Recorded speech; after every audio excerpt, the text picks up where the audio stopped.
evening to celebrate our city, to look at our accomplishments, and more than anything, our plans for the future. As we celebrate our city, we also celebrate each of you. For it is you, the people, who make a city. This is a day to recognize you who guide and govern our city, and to thank community volunteers and staff for the hours, ingenuity, and compassion they bring to our city. You all make Eugene a very inspiring, unique, and wonderful place to live.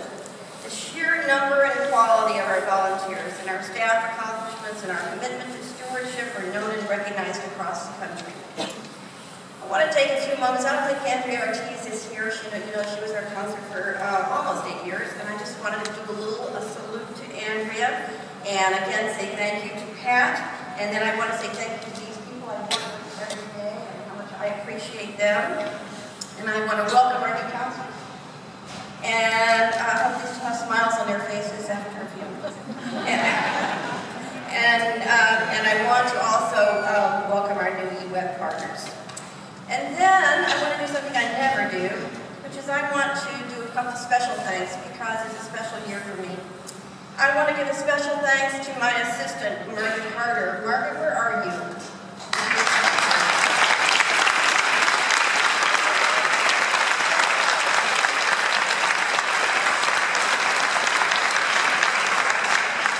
Managing my schedule is a challenging job, which Margaret accomplishes daily with skill and good humor. And let me put the underline on the good humor part.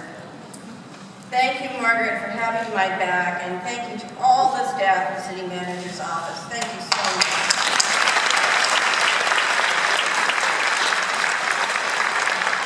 And then I want to thank a group of people, an extraordinary group of people, who have met with me. I don't know what is wrong with these people, but they've met with me regularly for 9 years. 9 years to discuss the life of our city. They have helped me better understand the implications of city actions and decisions. They are smart, committed, they love Eugene, and just exceptional members of our community. So I don't have a hat, but my hat off and thanks to Greg McLaughlin, Harriet Merrick, Dave Funk, Marilyn Milne, and Cheryl Crumley. If you're here, will you stand up?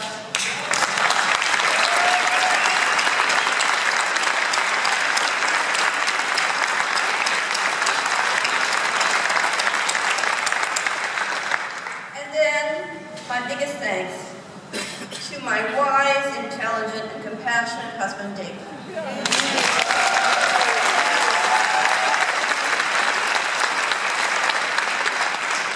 It is hard to overstate the value of a good life partner when day in and day out I face the challenges of the city.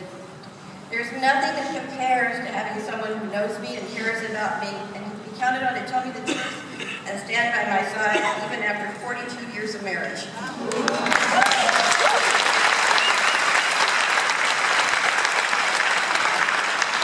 there's nothing that compares to having someone who shares my love of Eugene. Thank you.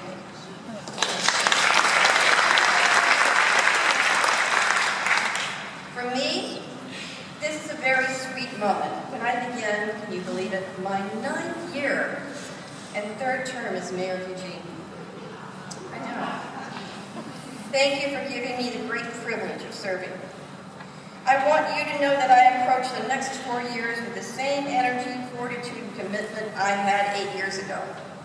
If anything, my expectations are even higher because I know what is possible when we work together as a community.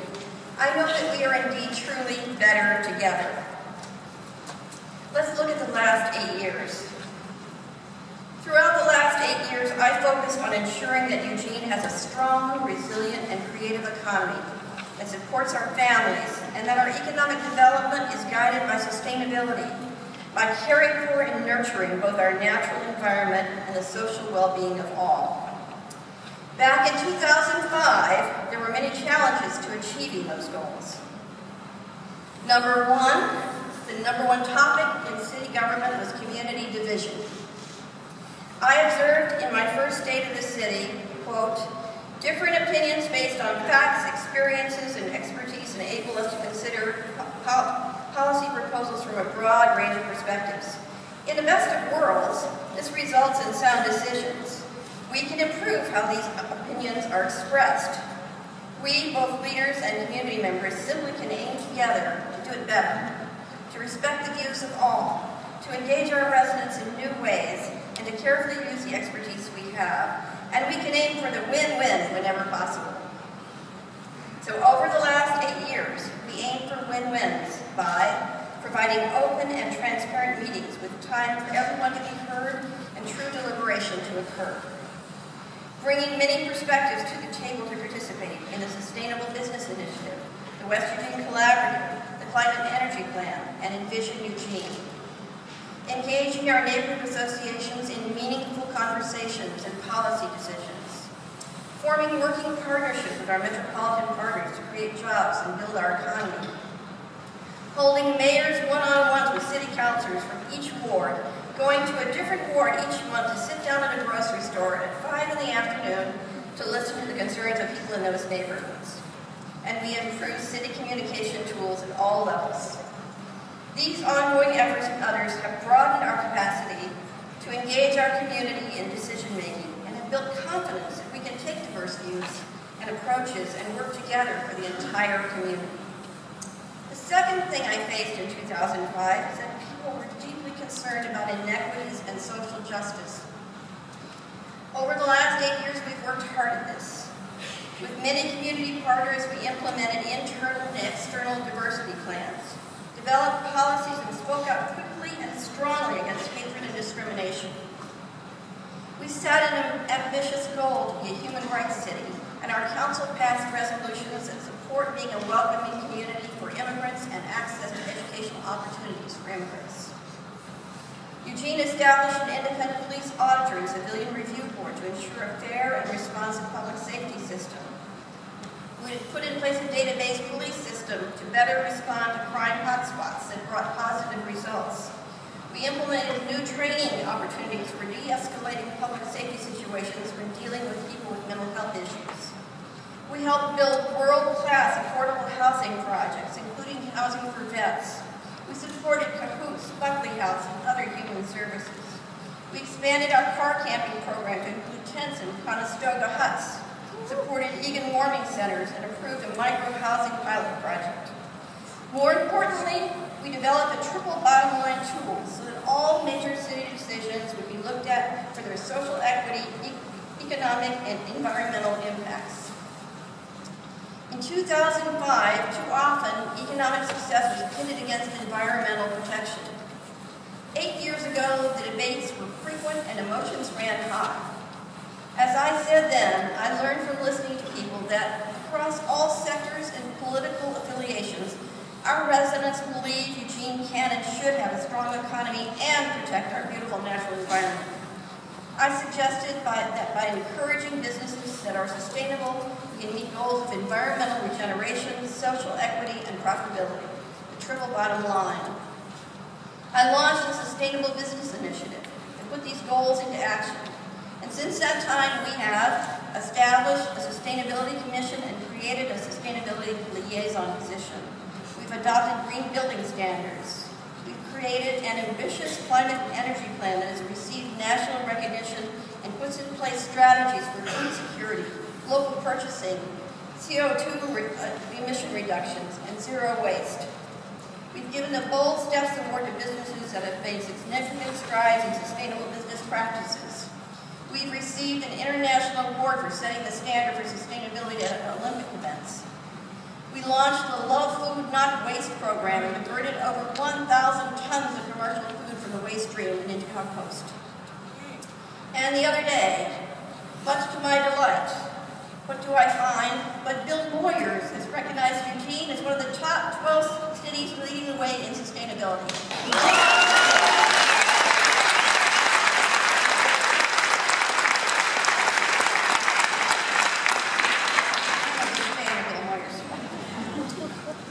Another thing that we faced in 2005 were there weren't enough good jobs.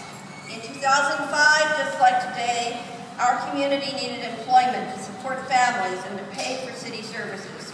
We wanted jobs that paid good wages and benefits and that were aligned with our community values. With our partners, we developed a regional prosperity plan. In keeping with this plan, Lane Community College built the downtown Green Learning Center for job preparation and worked with Lane County Workforce Partnership on youth skill building for job readiness. The University of Oregon dramatically increased research-based business spin-offs into the community. Both Eugene and Springfield offered low-interest loan programs to help businesses launch and expand. A new online one-stop shop for business was developed. Our chambers of commerce pursued business incubator spaces and financial investment opportunities. Another thing that we needed to do in 2005 was manage growth and support jobs. Through Envision Eugene, we planned for a future that would protect older neighborhoods while providing housing and employment opportunities for new families and people of all incomes. We at Envision Eugene was a plan for the future that would protect our forests, our farmlands, our rivers and streams, and reclaim brownfields for redevelopment, protect the health and well-being of our most vulnerable residents, and ensure environmental justice, build transit corridors where housing and businesses could thrive. Another thing that we faced in 2005 was we needed to repair our badly deteriorating infrastructure. Our voters have passed, thank you, 2 5-year road bonds allowing us to repair more roads than ever in the history of this city.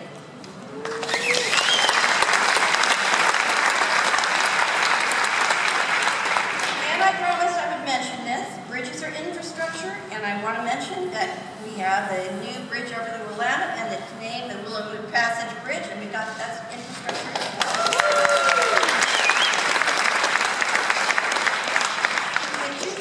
Our downtown was plagued by empty store spaces, and we struggled with community identity.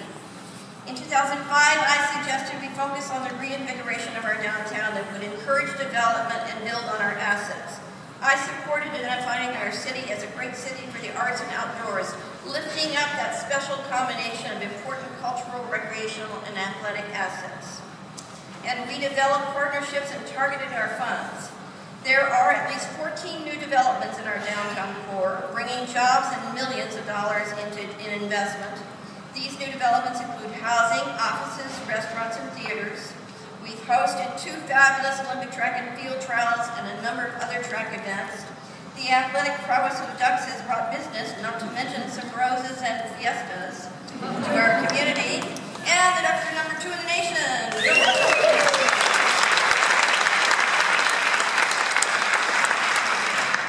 Our new Art and Business Alliance has been hard at work helping to take full economic advantage of the arts of our community. This included the development of Eugene Go website and a survey showing that arts bring $45 million and 1,700 jobs into our economy. That's what we did in the last 8 years.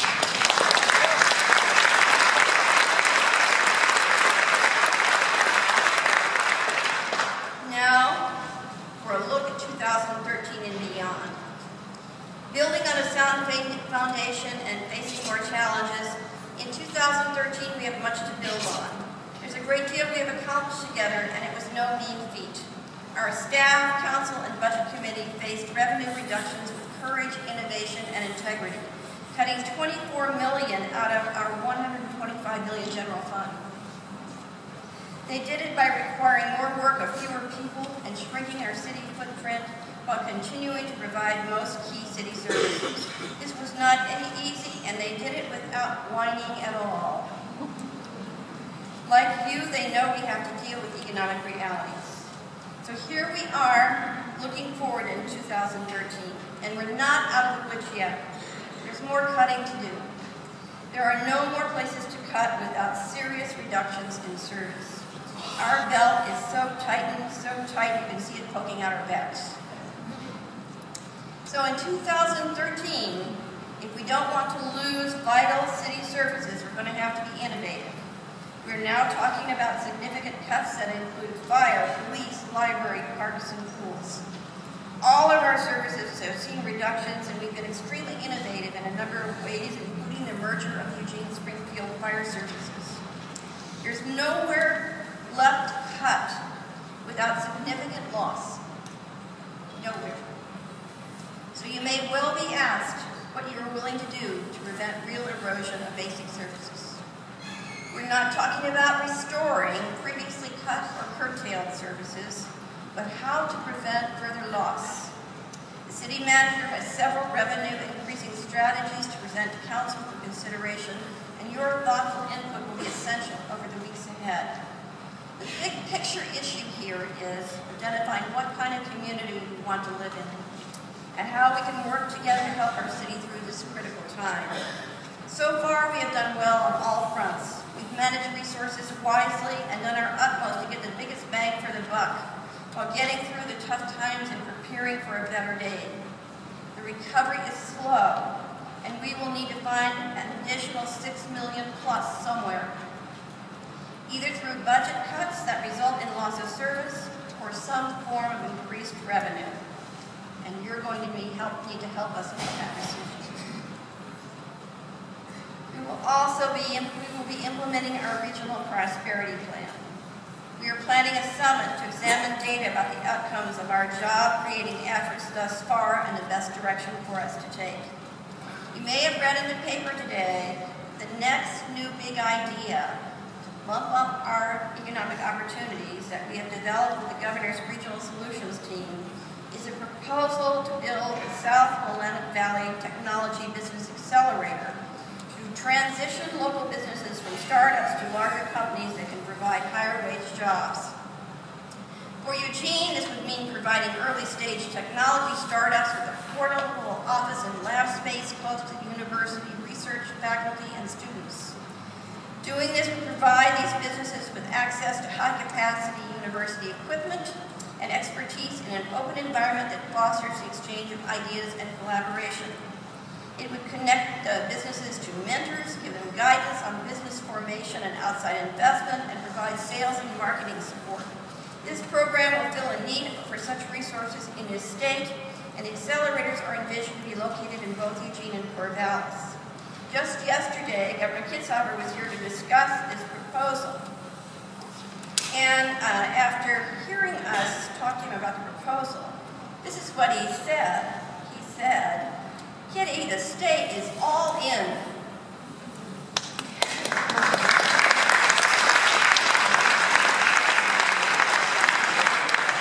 All I need is your help to make sure that the budget actually gets through the legislature so the dollars are on the table and in your pocket come the end of June.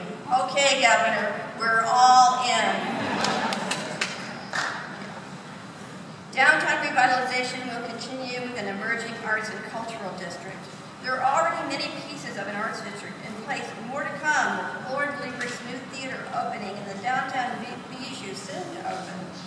Imagine our historic downtown post office becoming the new Lane County Eugene Museum of History.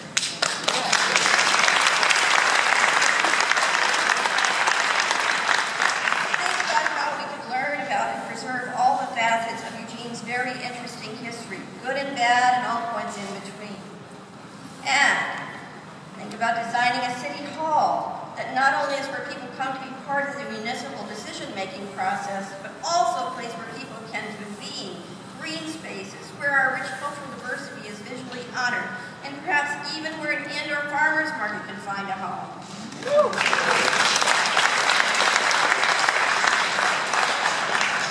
We will have the opportunity to connect our downtown to our river, our EWEB friends, and to create more opportunities for us all to enjoy this renewed area of our riverfront. EWEB has master planned the EWEB-owned water riverfront property, and as decisions are made to move forward, the City Council and general public will have a part in the implementation of the plan. And we're going to continue to implement our climate and energy plan. We'll ratchet up our community commitment to mitigation and adaptation strategies. I don't know how many people read the paper today, but right on the front page it said, "The world is hot." And not in a good way. And it talked about the kind of aberrant weather that we've been having. Recent research has shown us that our community supports addressing climate change. 77% of our residents agree that climate change is human caused. 81% agree that climate change requires us to change our behavior. And 75% support support stronger regulation of greenhouse gases. We are a community that's ready to do something.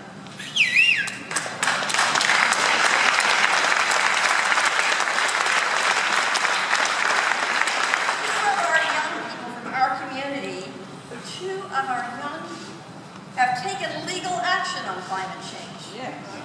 State leaders have filed an amicus curiae brief in support of Kelsey Juliana and Olivia Cherniak's appeal to compel our state to take action to protect Oregonians under the public trust doctrine. These are the future leaders, and they join young people in 49 states in filing such briefs. Eugene is on the forefront of greenhouse gas reduction work. Until recently, inventories of greenhouse gas emissions have not included purchased goods and services. Recent research, including groundbreaking work by this city, suggests that these emissions may well exceed those associated with energy and power. That purchasing goods and services may put more emissions out than energy and power. We'll use this information to guide our work, as will others across this nation. Other important work is stormwater management along Tom watershed. Public Works offers a $50,000 grant for retrofitting buildings to better handle stormwater. This will in turn reduce stormwater surges on our system, keeping our water cleaner and reduce cost. And one final example of work being done to implement our climate and energy plan is a project at Sheldon High School to plant trees that are well adapted to future climate conditions, building resilience. I want to note here that we should all, each of us in this room, pay attention to our urban forest. Because of budget cutbacks, the city has not been keeping up with its past tree planting practices. As old trees die, new trees are not planted at the same rate. There is a significant lag. This is something you and I, citizens, can do together with friends of trees. If every family planted one tree a year in our city, we could begin to recover what we have lost. This is something we can actually do together.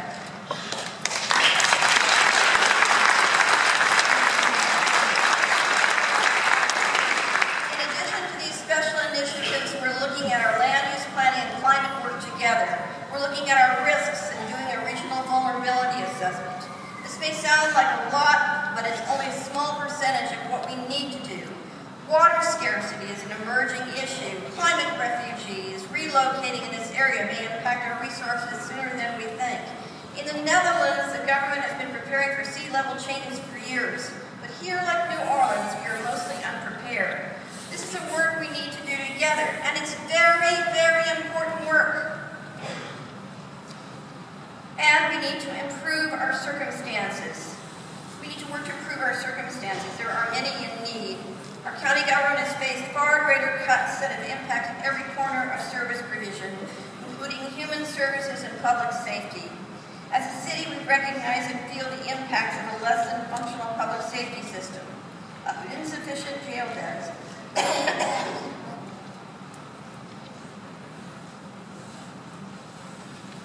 of course, having adequate jobs, education, shelter, food, healthcare all reduce crime or keep it from happening in the first place. We will continue to try to be helpful to the county and to people without services. I think our county could benefit from an independent, objective, outside analysis by someone with no dog in the fight to have a look at our entire public safety system. That includes us.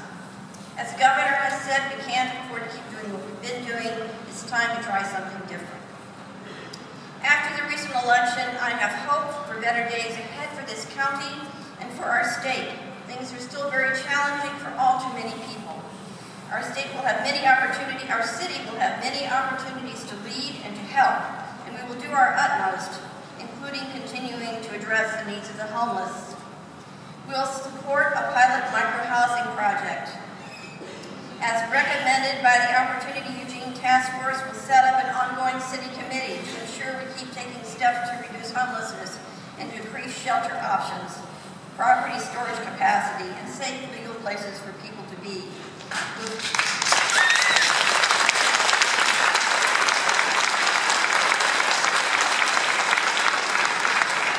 We'll take a look at laws and ordinances affecting homeless people with the goal of removing barriers.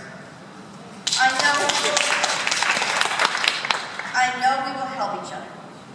That's really the only way it will all get done. From climate to homelessness to public safety to economic prosperity, these are things that we have to work on together. My guiding principles will remain the same, ensuring that Eugene has a strong, resilient, and creative economy that supports our families, and that our economic development is guided by sustainability, by caring for and nurturing our natural environment and social well-being of all. We have proven that much can be accomplished when we work together, and I look forward with great optimism to what we will achieve for our wonderful city in the next 4 years. I wish all of us a more prosperous, more compassionate, and more just New Year. Happy New Year.